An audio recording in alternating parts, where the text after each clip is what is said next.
Nothing. Wait, what do I write for this kind of stuff?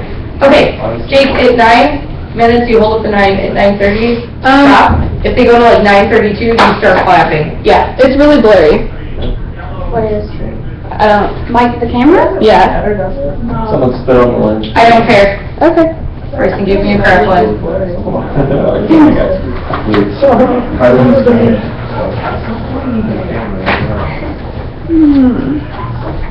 I have not used this before. I don't know. Do you need help? No. Pretty sure. Yes, got it. Okay. I don't think we're gonna mess up. That's not professional. I think you would. I go at speed.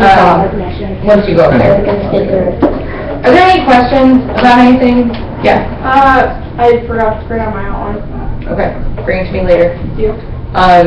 Just drop it off in my office because I might not be here after this. Did you get my second PowerPoint? Because I actually submitted the first one. I think so. Okay. Did you have a question? Oh, I got it. You don't got about that. Okay. Oh, I knew it. What's up there? You all should vote for Derek Pierce for student senate, just saying. It's my suggestion. And how do people vote? You should have got an email, new Panther Panther mail. Maybe they don't get those anymore. I don't know. I didn't have it. Well, I'll forward it to you.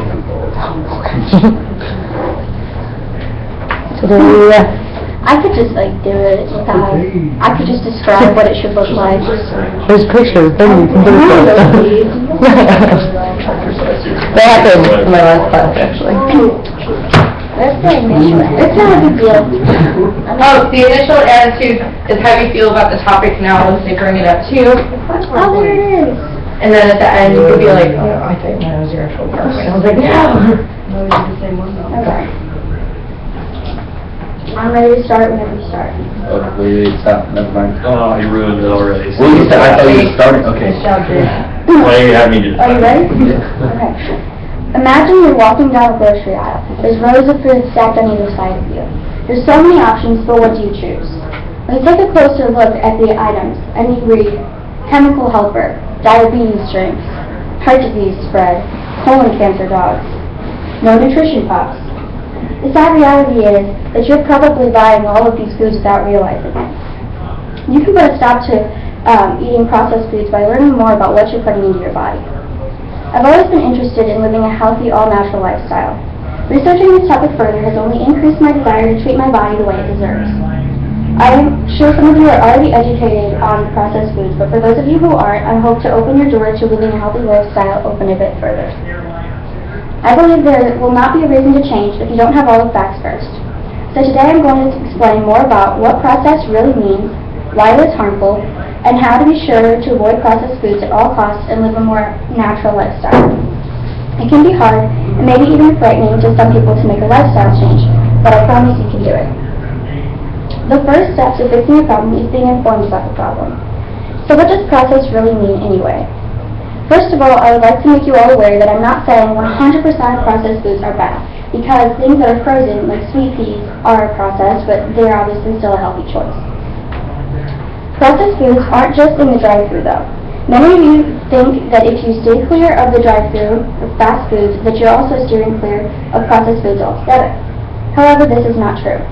According to the book, The Body Ecology Diet, if it's boxed, bagged, canned, or dried and has a list of ingredients on the label, it's processed. Methods used to process foods include canning, freezing, refrigeration, dehydration, and aseptic processing. According to the Body Ecology Diet, as scary as it seems, about 90% of the money that you spend on food is processed items. You may be wondering, why do we process food in the first place if it's so bad?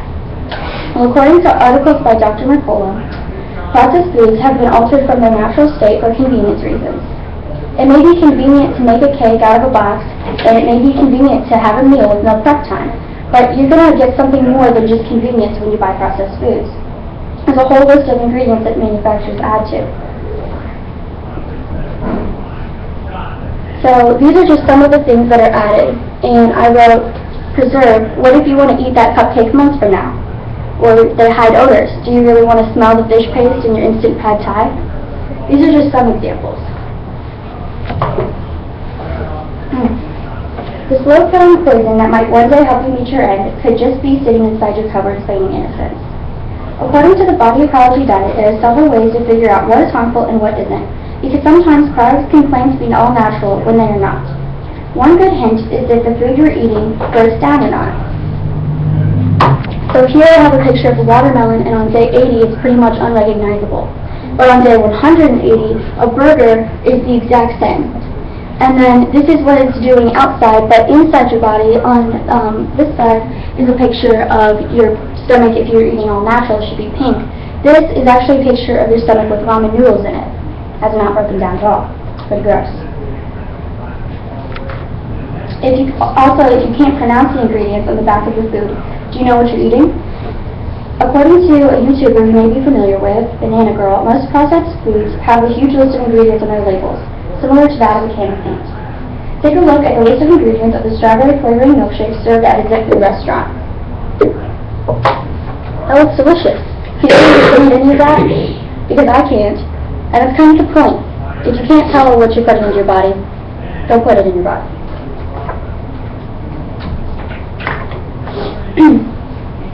A lot of us drink milkshakes though, right? You may be thinking, why is all this so bad for us? You and your body deserve to be taken care of, and the damage you are doing to yourself by eating processed foods is incremental. Right now, by ingesting processed foods, this is what is happening to your body. According to articles by Dr. Mercola, which is also backed up by the book The Quality of Fresh and Processed Foods, food manufacturers have figured out how to override our body's natural instinct to regulate how much we eat by designing processed foods that are engineered to be hyper-rewarding. According to the food reward hypothesis for obesity, processed foods stimulate such a strong reward response in our brains that it becomes very easy to overeat. Processing modifies or removes important components of food like water, fiber, and nutrients, changing the way they are digested and assimilated into your body. Unlike whole foods, which contain a mixture of carbohydrates, fats, protein, fiber, and water to make you feel good, processed foods stimulate dopamine, which is a feel-good neurotransmitter, to help you feel good even though it lacks nutrients and fiber. This artificial dopamine stimulation can lead to excessive food cravings and ultimately food addiction. Something really interesting I also found, again from Dr. Mercola, is that last year, Oreo cookies were found to be just as addictive as cocaine or morphine, with Oreo cookies activating more neurons in the pleasure centers of rat brains and exposure to illicit drugs did. I just thought that was interesting.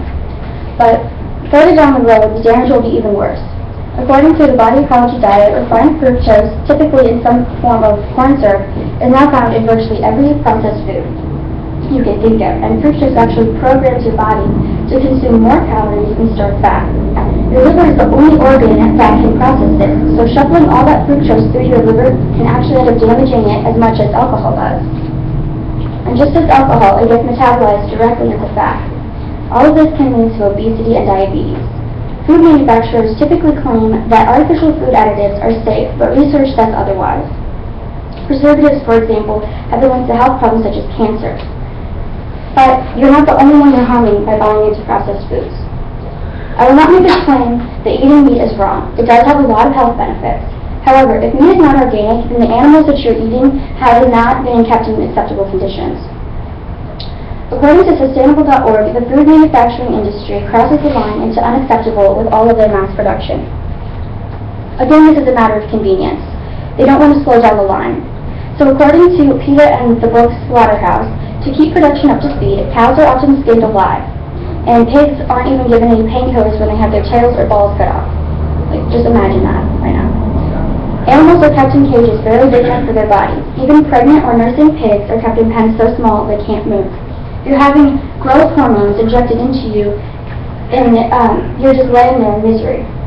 Being in such close proximity to one another, chickens and pigs are practically bathing each other's waste, and a lot of animals are about to die there, and then you're surrounded by the dead bodies of other animals. You may say that you don't support any of this, but when you buy into processed foods, this is where your money is going. This isn't just horrible for the animals, though. This is also horrible for your body. Do you want to eat animals that are unhealthy or abused, or would you rather eat a healthy, well-fed, and taken care of animal?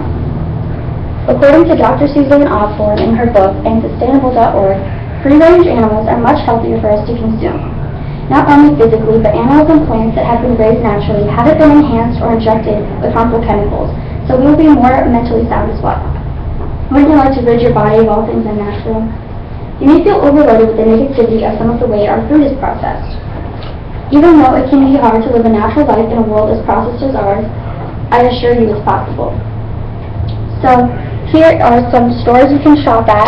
This is County Market that's really close to us, so this is probably your best bet. They have an organic section you can check out. This is Fresh Market, and that's Whole Foods.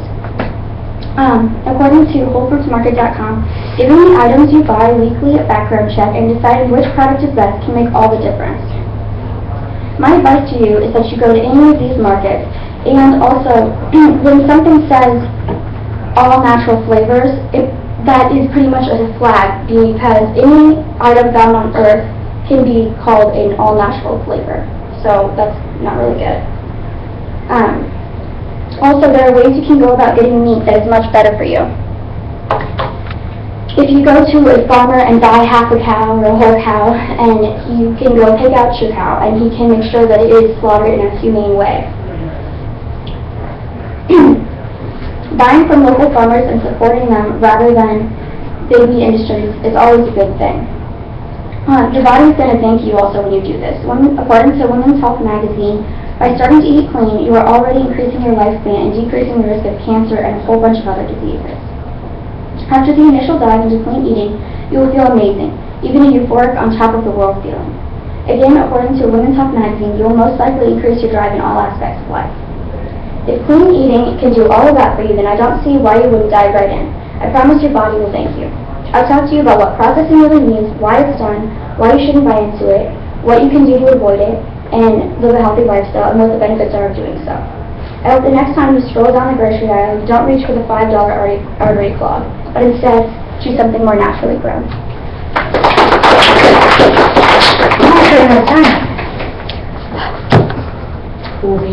Okay. Bethany.